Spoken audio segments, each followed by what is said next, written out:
Welcome back to Made for More. I am your host, Holly J. Moore. I am a divorce lawyer who is passionate to help you use the adversity in your life to grow and help you show up as the best version of yourself.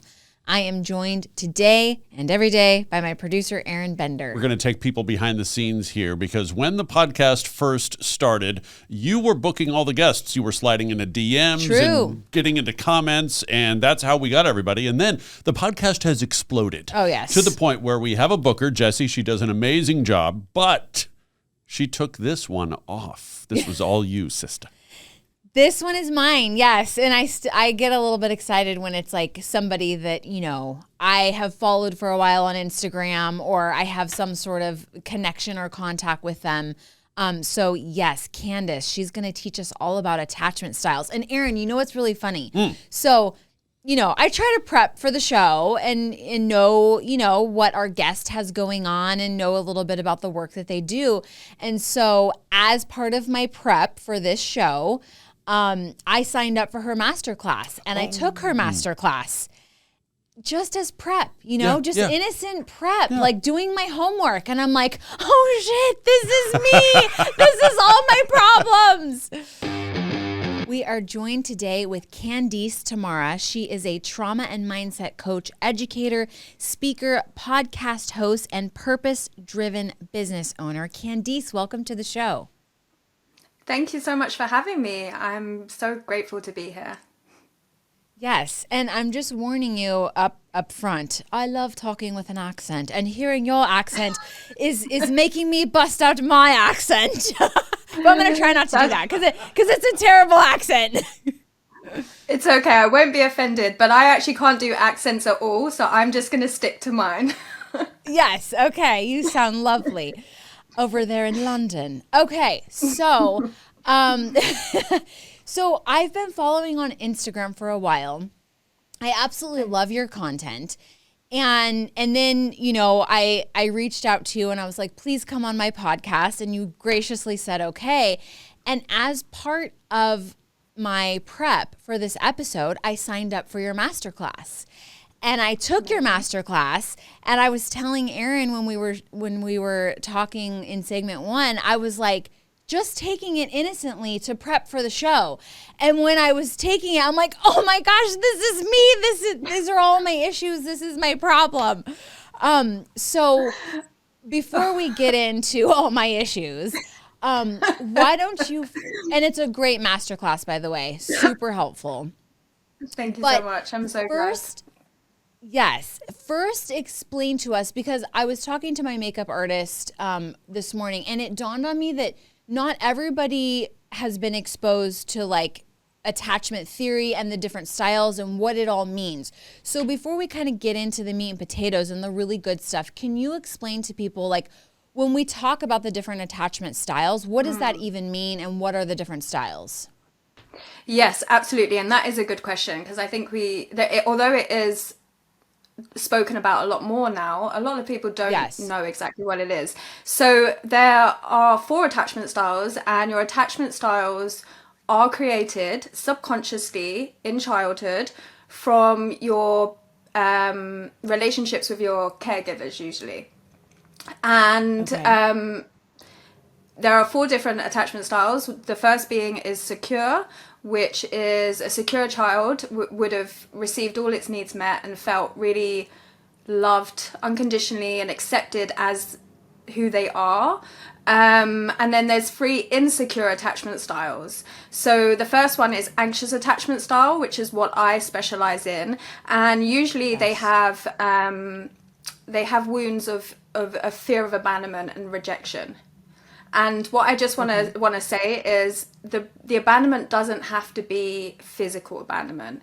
It can actually be an emotional abandonment, for instance. So it's not always easy to see what the root cause is of these attachment styles, these insecure attachment styles. And then there are 2 other insecure attachment styles, which is an avoidant attachment style, which has a fear of losing their independence and being vulnerable. So actually, they're quite the opposite to the anxious attachment style, although highly magnetic together. And then the last one is Therein lies all my problems, by the way. You're not alone. And then the last one is a fearful avoidant attachment style. And they're a little bit of both. They have anxiety and they also have avoidance. But they are considered to be the slightly harder one to change, because there's a lot of fear that would have come up from that. So yeah, they are the 4. Now, is there actually anyone who has a secure attachment style? Yes. Like, does that really exist? Like, they're just made that way, like, even without all the inner work? Really? I've met them. Yeah. Wow. No, Okay, there really amazing. is. There really is. And actually, they say 50% of if we're going to give a statistics of the world, I guess that 50% of is secure, which is unbelievable. But here's the thing, why you might not think that, and I didn't think that either, is because when I had an insecure attachment style, an anxious attachment style, it's really more likely you're going to meet all the other insecure attachment styles. So it's less likely we're going to meet all the avoidance. Yeah. So the secure ones do exist, and you'll probably have friends that have secure attachment styles, and relationships is so easy for them. They meet someone and then, there's hardly a bump in the road and everything just goes wonderful. Commitment's great and there's barely any arguments and all of this stuff. And you've probably seen that. They're probably attached to secure people and they're secure themselves. Okay. Wow. So that's amazing. Good for them. Now my next question is, because I'm married and I've been married for 20 years. And so I feel when I was taking your masterclass, I'm like, it just brought me so much back to when I was dating. But since I've been married, like it hasn't really been at the forefront. So are these issues with the insecure attachment styles, like, can they still show up in marriage, or is this more so when you're like looking for a partner? Tell us a little bit about that. No. So what you might notice them more if you're in a relationship with an avoidant, because you're being triggered more, and you might notice it more in dating. But if you have an anxious attachment style, things like people pleasing in general is a trauma response from anxious attachment style. So what you might notice that comes up in all your relationships. You might struggle with boundaries. You might struggle with perfectionism, overachieving. Those are other areas of your life that you might experience in that. And then another one would be like fixing and caretaking and saving people. So, for instance, when I was with a secure attachment, this was before I even knew I had an anxious attachment style. I had no idea about attachment styles. But when I was with a secure person, I wasn't as triggered as I was when I was with an avoidant, so I didn't realize it. But actually, I was still caretaking and fixing and all of those things still, and overgiving and overcompensating, which is all still part of anxious attachment style. Okay. So you've mentioned a couple of the things that are sort of the earmarks of anxious attachment style, but tell us a little bit more, like, how does somebody know if they have an anxious attachment style? So some of the things that I just said, so generally it's the best way to describe an anxious attachment style is that they need validation from outside of them.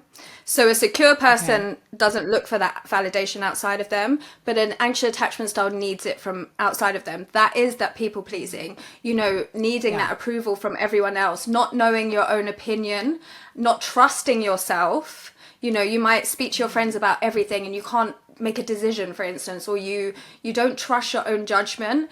It's that outwardly a validation that you're looking for is a good way to determine what is going on there.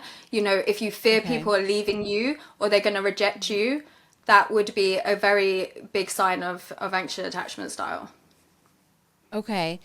And some of the things that I saw in your masterclass that I was like, oh yeah, I remember that is like, I think you mentioned the overthinking, where it's, and it's also like dissecting all the, the communication.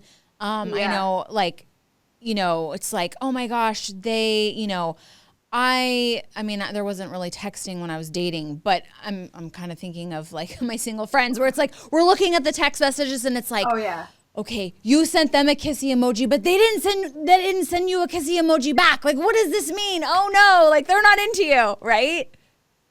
Yeah. Yeah, absolutely. Yeah. And how could I have not mentioned overthinking, which is probably the number one symptom? Silly me. Right. But yeah, overthinking is, and that's what I speak about a lot in my content. It's the texting, the overthinking, the texting. They didn't put a kiss. They weren't as, warm today. It's the hypervigilance that comes with anxious attachment style. Yes. Your nervous system and your mind is constantly in survival mode, and it's always looking for change to protect you. Right. But unfortunately, it actually can sabotage your relationships because it doesn't realize that some situations are actually safe and you want it. It's just in survival mode, and it's going to push it away for you. Right. So I think another example that kind of comes up a lot that maybe people could relate to is it's like them, taking too long to text you back, or call you back or whatever the case may be. It's like, well, I called, 2 hours ago, like they haven't called yet. I mean, I guess that's all part of the overthinking too, right? Yeah, and it's all the stories that go on in your mind. We create our stories, and if we have a fear of abandonment and rejection, our lens and our perspective is always going to be a negative one, unfortunately, with anxious attachment style until you've changed that. Yeah. And so you're going to assume, oh my God, it's about me. They're upset with me. That you're putting it back on you that you've done something wrong because you need that validation from them that everything is okay. Whereas the secure attachment would just go, that's a bit strange. I hope they're okay. They'll call me. And just go on about their day. But for an anxious attachment style, they won't be able to do anything but to stare at their phone waiting for the response. Right. And as we're speaking, I actually remember the what made me follow you. Something popped up in my feed and I was like, oh my gosh, like this person is a smart person. And you were talking about the concept of like, if he wanted to, he would. And prior to seeing your content on that very issue, I used to get so irritated. And I guess this is maybe, me being in a more evolved, secure attachment state of mind. But, we see this on Instagram all the time. If he wanted to, he would, if he's not doing this, like he's not into you. I mean, I'm a woman, so I'm talking about the other person as a he, but I guess it could go either way. If the other person isn't doing this, like, that just means they're not into you. And I used to think all the time when I saw that, that makes sense. Unless the person is a surgeon or a lawyer. I mean, I'm a lawyer. So like there's times where I'm in court all day. And if I'm not texting somebody back, it's not because I don't care about them. It's because I'm literally in trial all day, not on my phone. My husband's a fireman. Sometimes he's on the fire line all day. So I'm like thinking of all these things where it's like, it could mean something so different. But yet Instagram will tell us, if he wanted to, he would. And I used to just get so irritated. So then I saw your post where it was like, no, he may not. Like, even if he wants to, he may not. And this is how we kind of break it down and analyze it. And I was like, finally, I feel like somebody is being more thoughtful about this. So can you talk a little bit about that issue, like the whole if he wanted to, he would movement thing, and tell us what you think about that? Yeah, so firstly, I think anyone that has an anxious attachment style should not necessarily be following any kind of regular dating advice, because it's only going to feed into your fears even more, and it's not going to help. And I used to be that person, absolutely. But if he wanted to, he would. My concept around it is how many times have you wanted to text them, but you haven't done it because you didn't want to seem needy, or you wanted to see them, but you didn't, you didn't ask because you wanted them. There's so many things that you want to do that you don't do because you have, because you have your own thought process, or, you have your own insecurities, you only have your own thoughts, or you have your own life, you have other things going on, or you should do. And that's the difference with an anxious attachment style, is that you don't, because you put all your focus on them. But if you were coming from a secure place, that would be totally fine and acceptable. So my concept is there's plenty of times where you want to, but you don't. So therefore, are you the only person that's allowed to want to and don't? And they're not allowed to want to do something but don't do it. Are you the only person? And this is what I say with anxious attachment style, and I say it with love because I was one. But we have to be really careful because we put these massive expectations on people based on our fears. But we have to turn that around a little bit, because we're also, not doing these things ourselves. So there's a little bit of compassion there, and understanding, and obviously anxious attachment style are very understanding. But these blanket statements, I am very against. Yeah. So how do we move from, one of the insecure attachment styles, or let's go with the one that's your expertise, anxious attachment style. How do you move from that into secure attachment? So for me, and what I teach in my method, and what I've used in all my clients, and what I use in myself, and from actual experience of doing it myself, is that there's 4 parts to it. The first part is literally you have to get to the root cause, because the root cause is childhood, and you have to acknowledge what that is. You have to figure out what that is. Otherwise, it's like a bomb waiting to explode at all time. You have to diffuse it at the root. So that is very important. And one thing I always recommend for that is inner child healing. It is life-changing. I see it changed my life, because you get to reparent your inner child, because essentially all that's happening is that they are the one feeling the fear and all of these different things. They're putting their expectations, they're sabotaging things. So reparenting that little child inside of you that didn't get its needs met is so important, and the shift is just incredible when you see it and you feel it. Then the second part is nervous system regulation, and I wish I would have known about all of this stuff many years ago when I was very much going through it. But trauma literally lives in your body, and so that feeling of being anxious, you can't control it, because it's literally in your body. It's been triggered from that point. So you have to learn how to control your nervous system and soothe your nervous system and reprogram your nervous system to know that it's safe for you to have love and relationships. Otherwise, it's literally going to self-sabotage them. And then the third part is your subconscious beliefs. So from the ages of 0 to 7, you are literally like a sponge. So anything that happens around that time, you are going to take those subconscious beliefs in. And unfortunately, with an anxious attachment style, you have the beliefs that you're not good enough, that people leave you, or love isn't always safe, or that you don't matter, for instance. Those are just and not worthy. And so you have to reprogram those. Otherwise, you're going to always be operating from that belief system, which will, that will be what you attract in general. That's why you attract avoidance and things like that.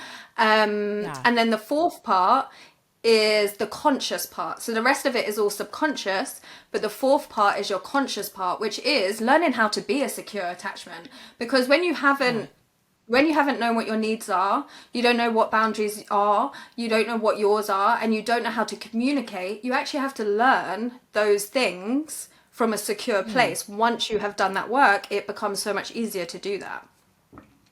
Right.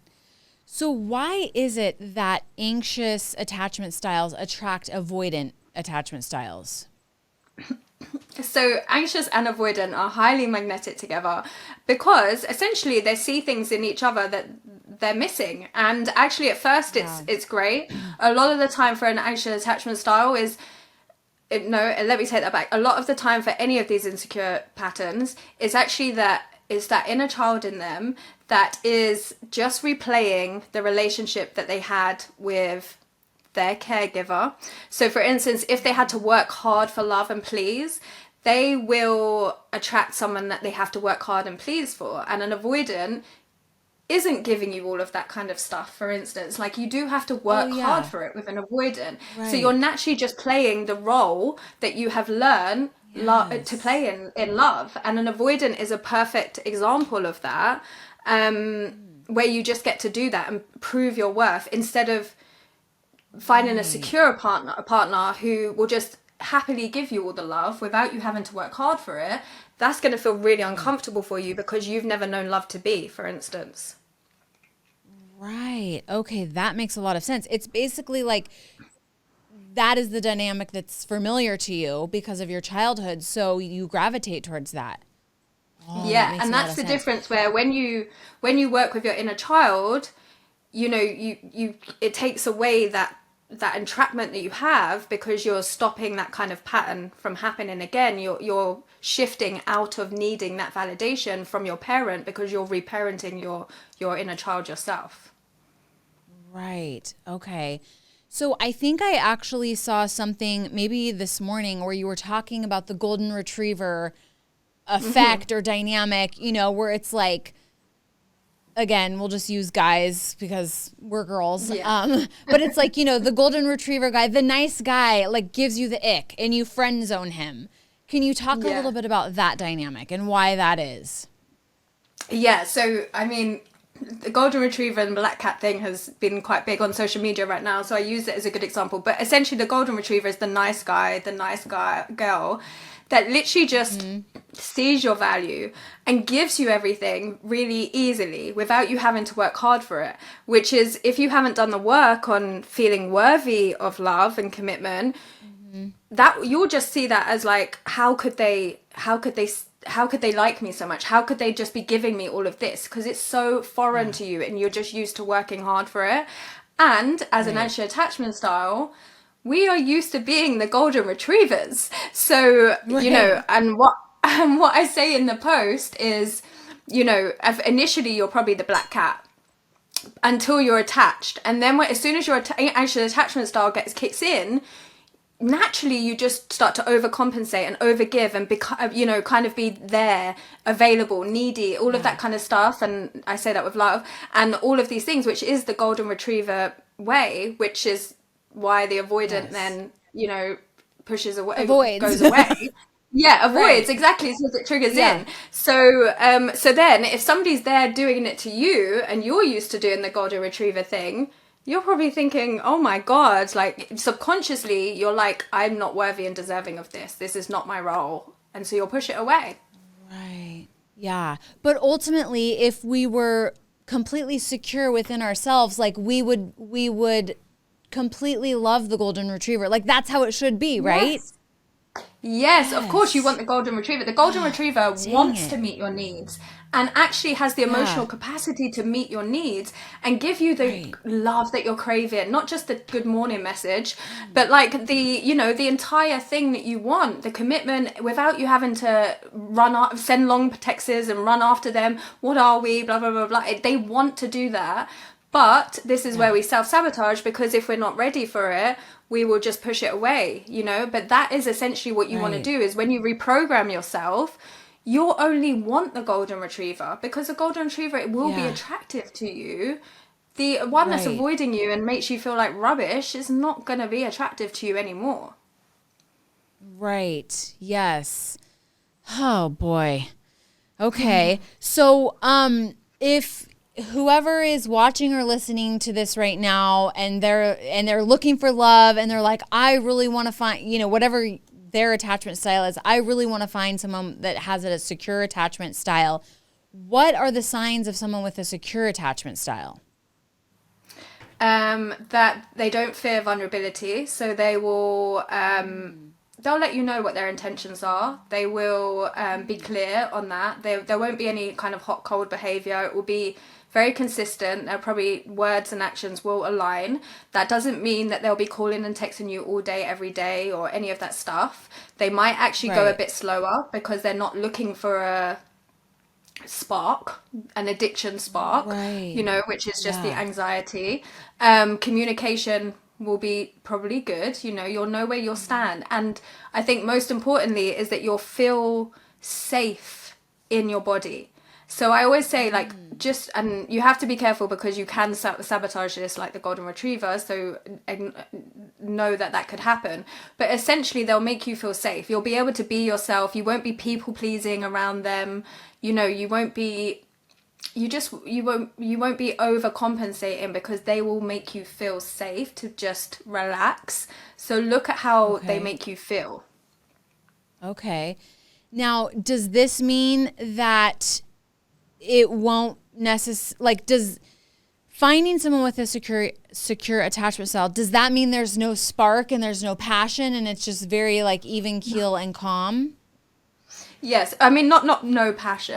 It's okay. not you know, but it is a very different experience. I was speaking to a client about this yesterday. In fact, it is a very different experience. You know, with an anxious attachment style, you're trauma bonding, so you'll notice, you'll meet the avoidant or swipe on a dating app or something, and then suddenly it just feels so great, and you're obsessed with them straight away, and you think they're amazing, and the spark is just incredible, and everything is like going so great and lightning speed, and then suddenly it's not anymore. But with a secure person, it will be different. So there won't be necessarily initial spark, and this is where this is why doing the work really helps to get to this place, that you don't just cancel it out because there's no spark. You're able to think more with your head rather than anything. You know, how does this person make me feel? Oh, how did they treat me? Yeah, these are qualities I like.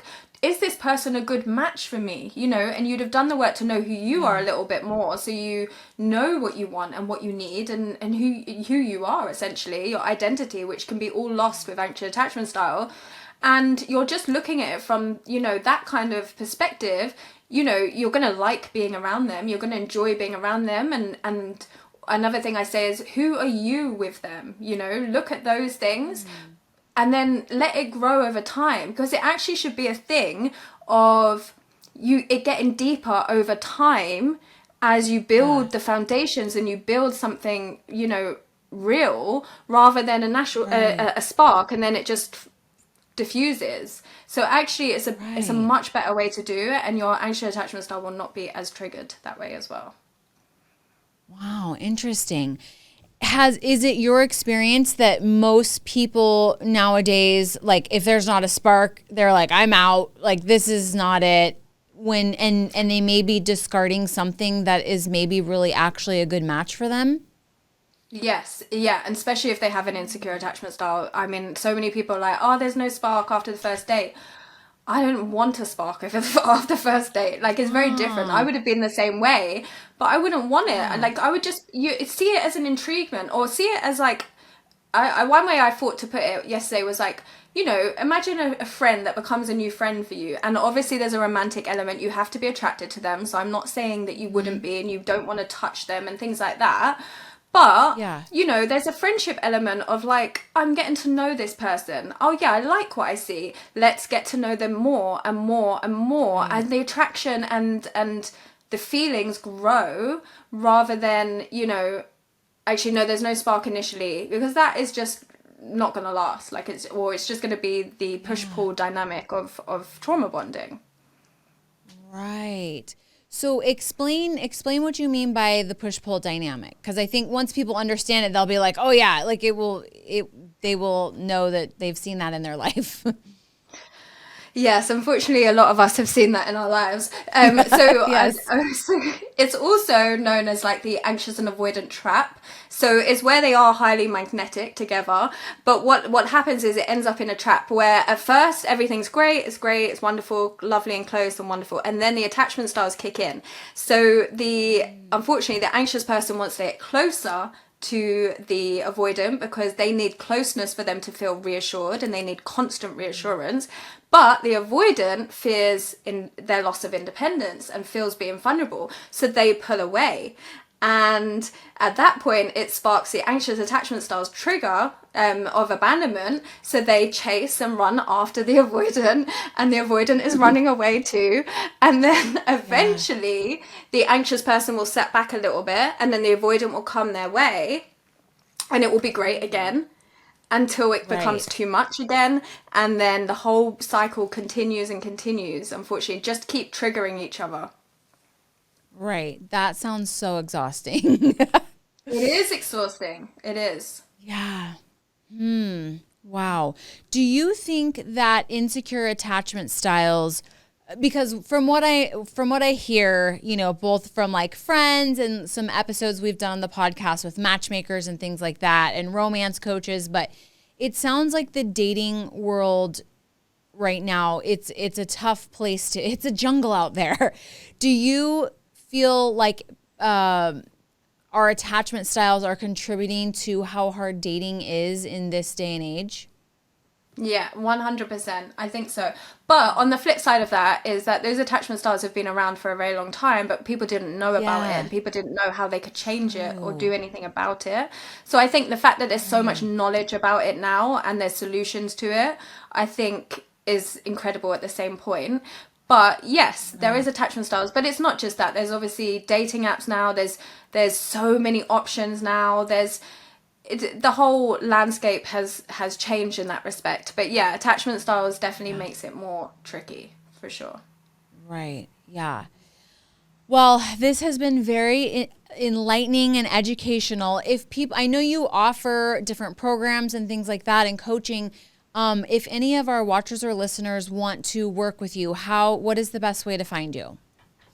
So definitely on Instagram at Candice Tamara _ and you're welcome to send me a DM. And like you said, I have a free masterclass and I have my signature program that has been designed to be the only program you need. I've put everything into it, all my work and experience, so that you can do as well. But yeah, if you get me on Instagram, then I'm happy to talk you through that.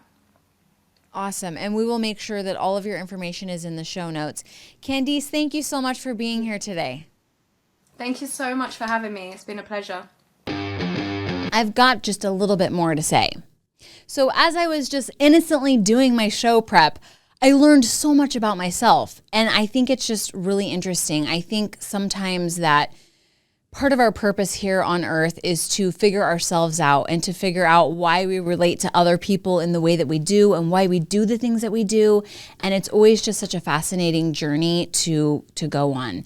And I would encourage you to do the same and just to get really introspective, because you never know when you're going to find out that you were made for more.